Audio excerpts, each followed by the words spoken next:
On June 2nd, Roaring Kitty posted his account online and it had $210 million in it. 5 million shares of GME worth $115.7 million, 120,000 GME June 21st 20 calls worth $65.7 million, and $29.3 million in cash.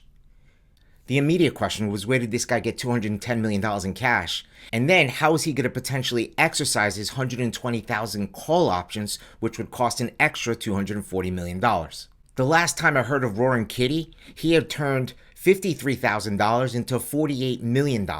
So that differential between $48 million and $210 million raised eyebrows, as you can imagine.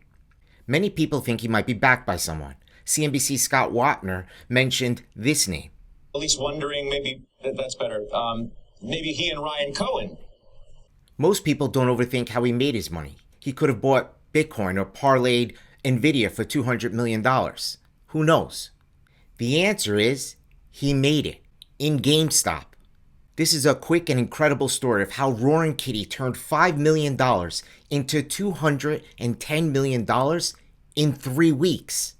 Let me show you exactly how he did it. Before Sunday, June 2nd, where Roaring Kitty showed his positions causing the stock to jump from $23 to $40 the next day, there was another post that kicked things off. On Sunday, May 12th at 8 p.m., Roaring Kitty posted this picture of a character leaning forward as if to say, "I'm back and ready for action." His followers heard loud and clear. GameStop jumped from $17.50 to $38 the next day. Not bad for a coming home party. But that wasn't really the beginning of the story. The untold story started in the last days of April. I looked at the open interest in the May 17th options and found something interesting. There was a lot of open interest in the out-of-the-money calls.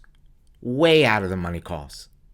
Digging a bit further, I noticed the volumes pick up in April, specifically April 24th. Mind you, these options expire in 21 more trading days. They were being bought for pennies and had theoretically very little chance of winning. For example, GME was $10 and the May 17th 30 calls were being bought in good size. The volumes continued for over a week until something happened on May 2nd. The stock spiked a bit on good volume without any news. The time was about 1:15 p.m. Hey, things spiked, nothing to see. But then the call activity started picking up again and didn't stop.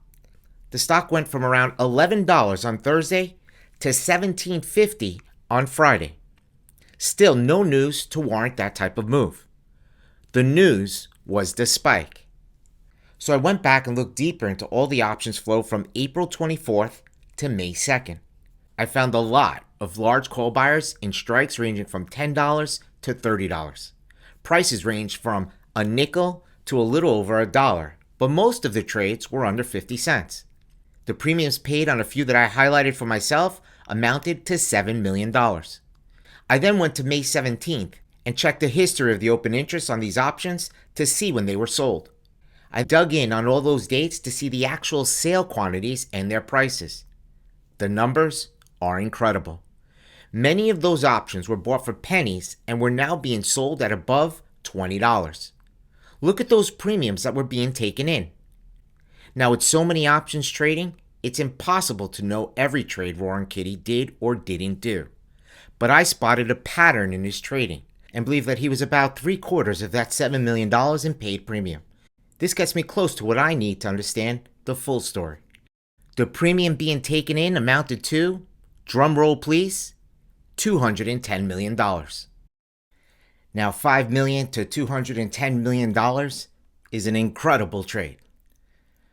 But there's not too many casinos that are going to let you walk out the door with $210 million. And the SEC is on Roaring Kitty's tail. I'm going to put my detective cap on and come back with an even bigger story. Stay tuned.